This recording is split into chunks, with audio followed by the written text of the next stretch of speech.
कृष्ण चरणों का ध्यान करते करते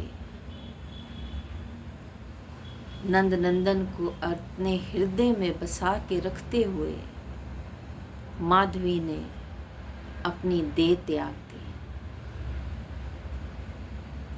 और मन में बस एक ध्यान, एक ख्याल कि कृष्ण को पाना है, उसे अपना बनाना है।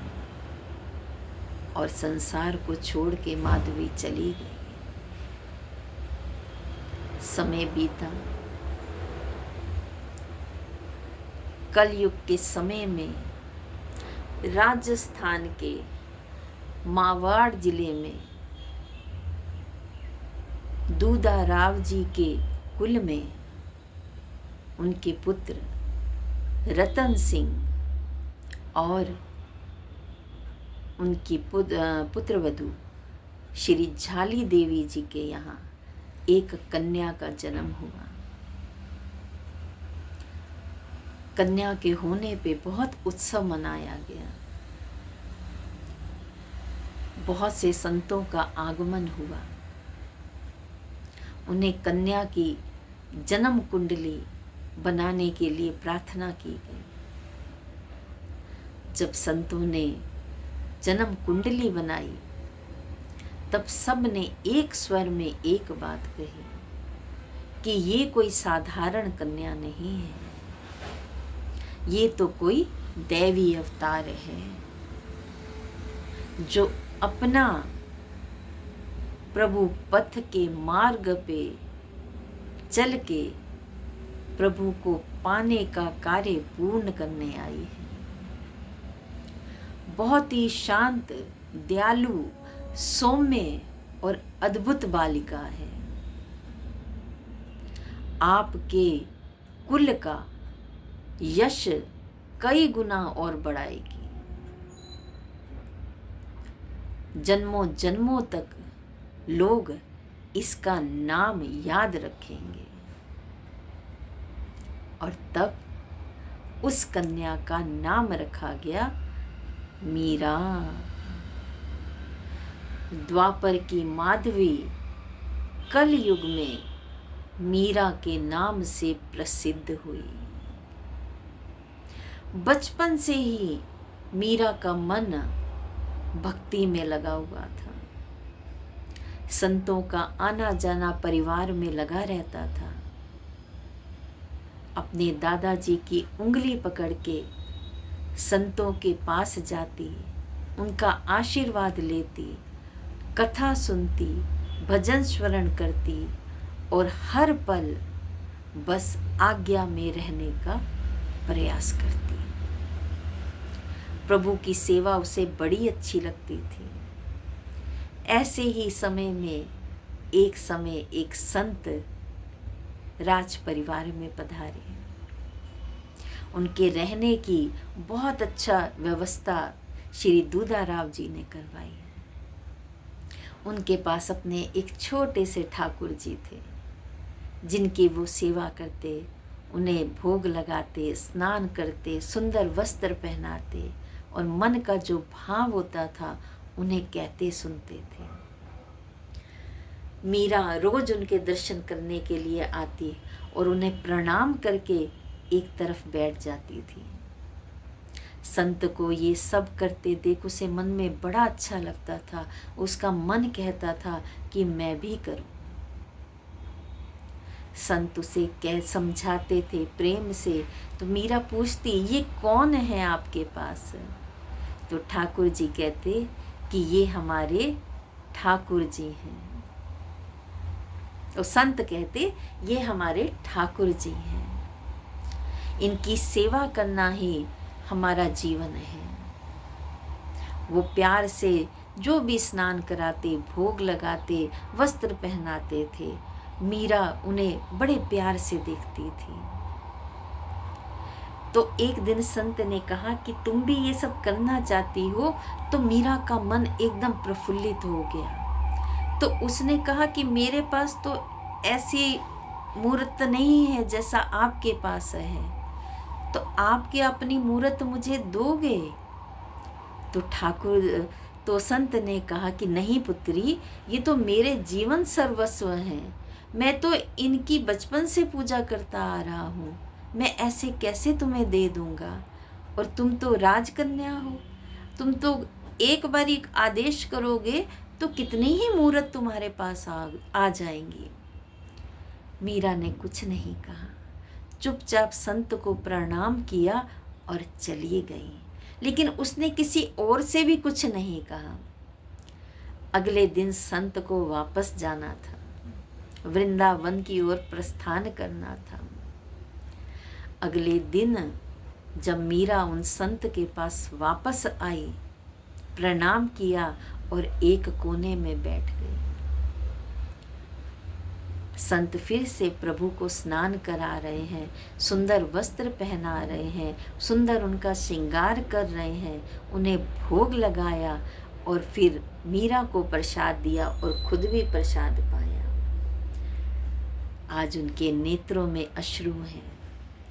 उन्होंने मीरा से कहा कि क्या तुम ये मूर्त लेना चाहती हो? तब मीरा ने कहा कि कल तो आपने मना कर दिया था, और वैसे भी जैसे आप पूजा करते हो, ये सब करते हो, मुझे तो आता ही नहीं है, मैं कैसे इनकी पूजा करूँगी, मुझे तो कोई मंत्र नहीं आता है, कुछ नहीं आता है, और आप मुझे दोगे थोड़ी। तब संत ने कहा कि नहीं, प्रभु ने रात में मुझे स्वप्न में आके ये आज्ञा दी है कि आज से मैं मीरा के पास रहूँगा, तुम वृंदावन मेरे पास चले आओ। जैसे ही ये सुनना था, मीरा प्रसन्न हो गई, लेकिन उतने ही प्रश्न उसके मन में आए और वो संत से पूछने लगी कि जो आप मंत्र गाते हो, जो आप स्तुति गाते हो, मुझे तो ऐसा कुछ नहीं आता है, मैं तो छोटी सी हूँ। तब संत ने प्रेम से मीरा को समझाया कि भगवान की पूजा करने के लिए किन्हीं मंत्रों की आवश्यकता नहीं है, किन्हीं स्तुतियों की आवश्यकता नहीं है, वो तो केवल भाव के भूखे हैं। तुम भाव से, जो तुम्हारे मन में भाव आए वो उनको सुना देना, वही उनका मंत्र, वही उनकी स्तुति हो जाएगी। जैसे तुम स्वयं रोज स्नान करती हो, सुंदर वस्त्र पहनती हो, वैसे ही रोज ठाकुर जी को सुंदर स्नान कराना, उनका श्रृंगार करना, उन्हें भोग लगाना और फिर प्रसाद पा लेना। मैं अब वृंदावन जाऊंगा। मीरा को विश्वास नहीं हुआ, लेकिन जब अश्रुओं से भरे हुए नेत्रों से संत ने वो श्री विग्रह मीरा को दिया, तो मीरा की खुशी का ठिकाना ना रहा। उन्होंने संत के श्री चरणों में प्रणाम किया और श्री विग्रह लेके उसको हृदय से लगा के अपने कक्ष की ओर चली गई।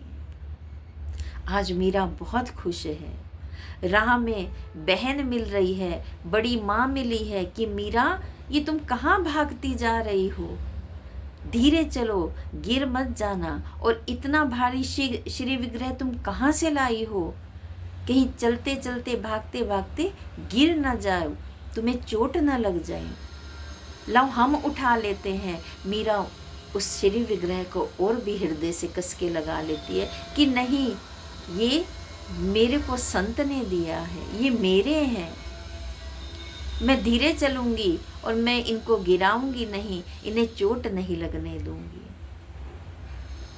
और ले जाके अपने कक्ष में उन्हें बिठा देती है और खुद भी उनके पास बैठ के ढेर सारी बातें करने लगती है कि तुम कौन हो, तुम में मैं इतनी अच्छी लगी कि तुम मेरे पास आ गए, तुम्हारा नाम क्या क्या है, सब लोग तो तुमसे बहुत बातें करते हैं, ऐसी तुम्हारे कई नाम बताते हैं, लेकिन मैं नहीं जानती हूँ तुम्हारे इतने नाम हैं। तुम बताओ कि मैं तुमसे प्रेम करती हूँ, क्या तुम मुझसे प्रेम करोगे, क्या तुम सदा मेरे पास रहोगे। दासियां बुलाने आ रही हैं कि मीरा चलो भोजन कर लो, लेकिन मीरा आज कहती है मुझे भूख नहीं है।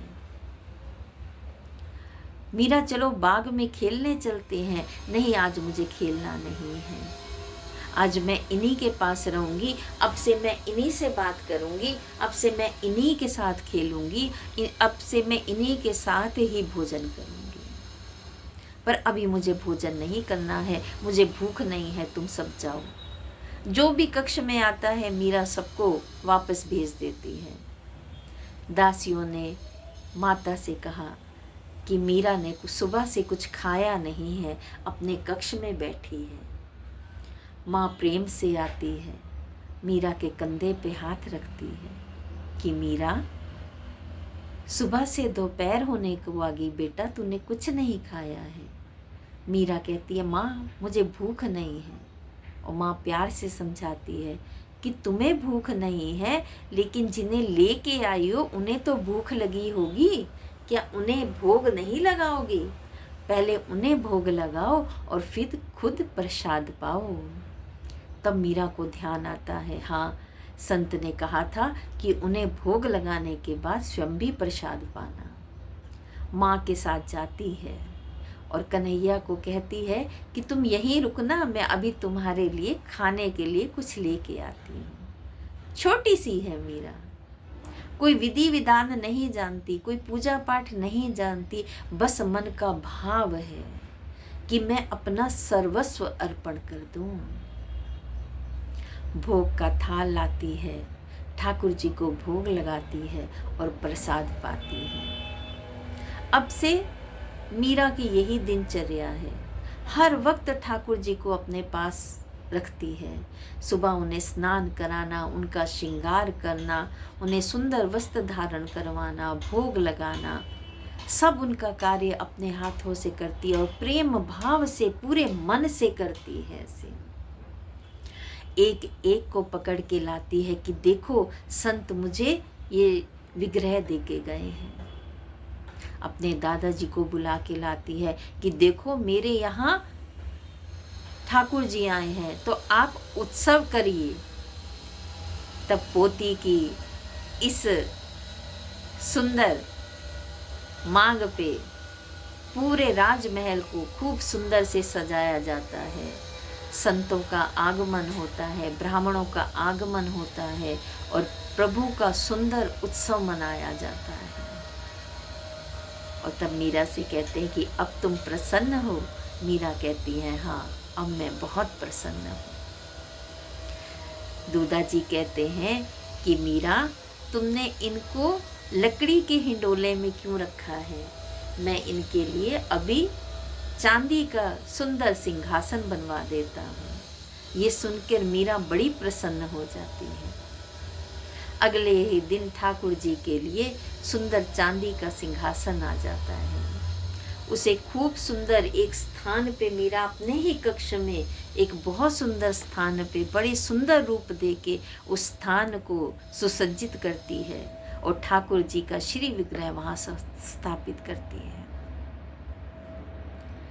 मीरा का खेलना छूट गया, बाहर घूमना छूट गया, उसकी सारा का सारी दिनचर्या अपने ठाकुर के आसपास ही घूमना शुरू हो जाती है।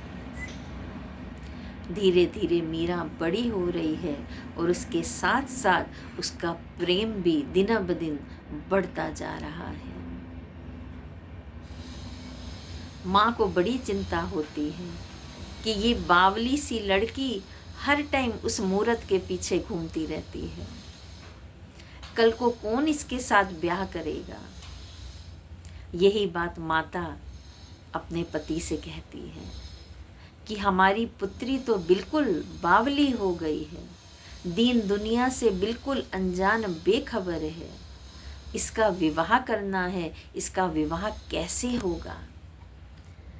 तब पिता हंसी में टाल देते हैं कि मेरी पुत्री को रिश्तों की कोई कमी थोड़ी है, जब उचित समय आएगा जो उचित घर में इसका रिश्ता भी अवश्य हो जाएगा।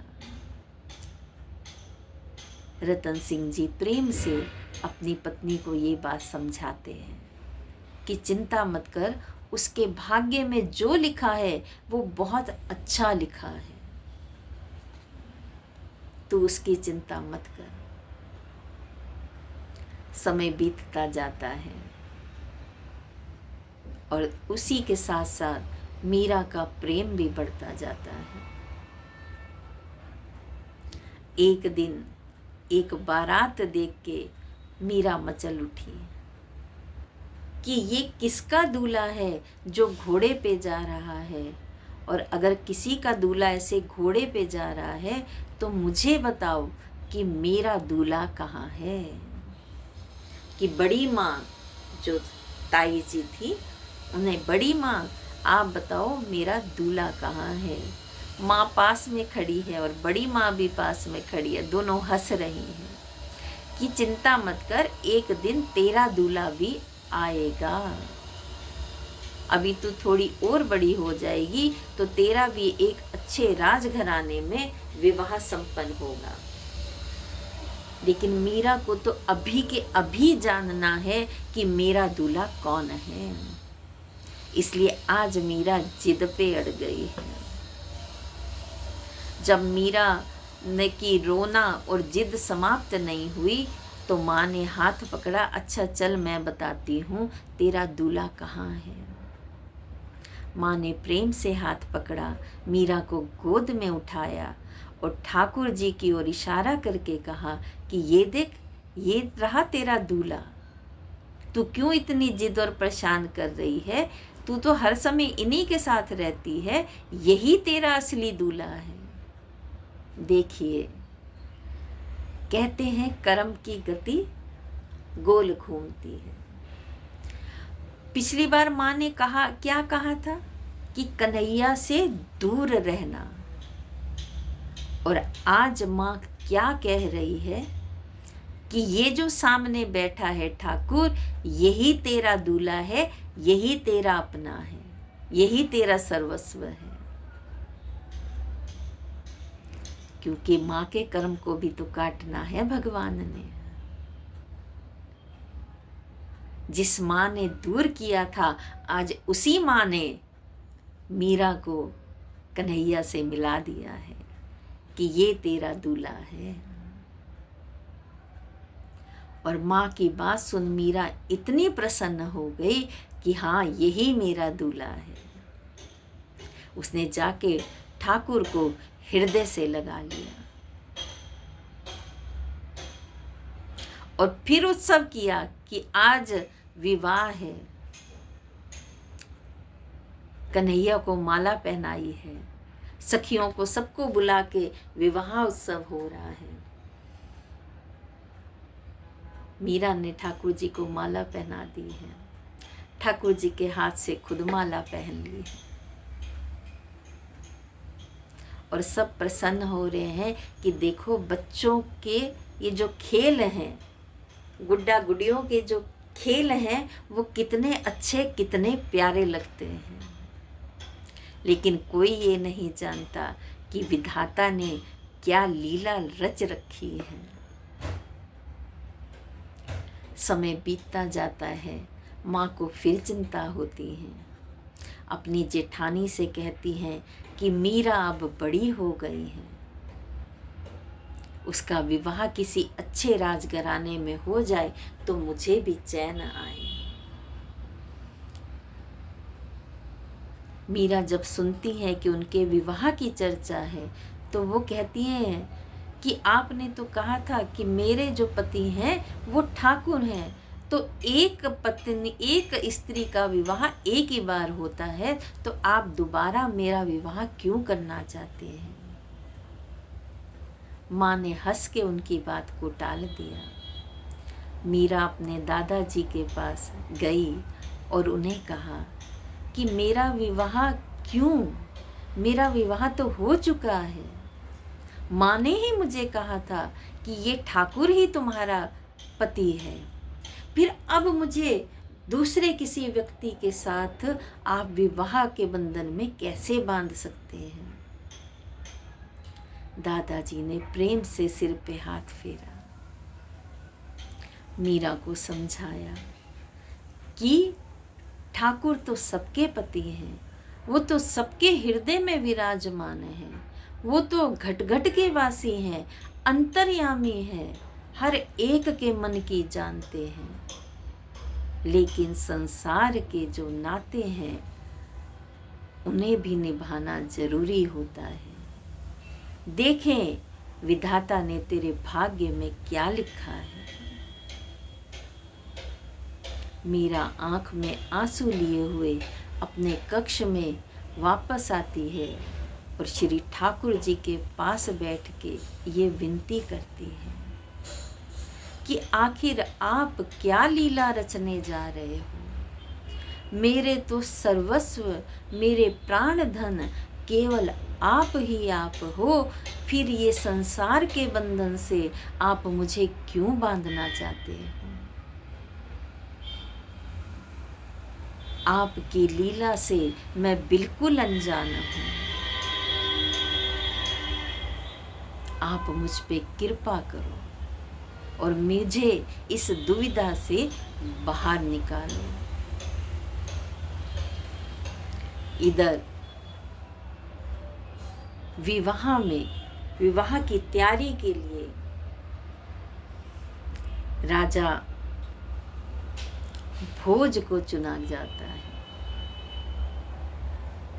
एक दिन जब मीरा अपने भाई से बात कर रही होती है कि भैया मुझे विवाह के बंधन में नहीं बंधना है, मुझे कोई विवाह नहीं करना है, मेरा विवाह हो चुका है।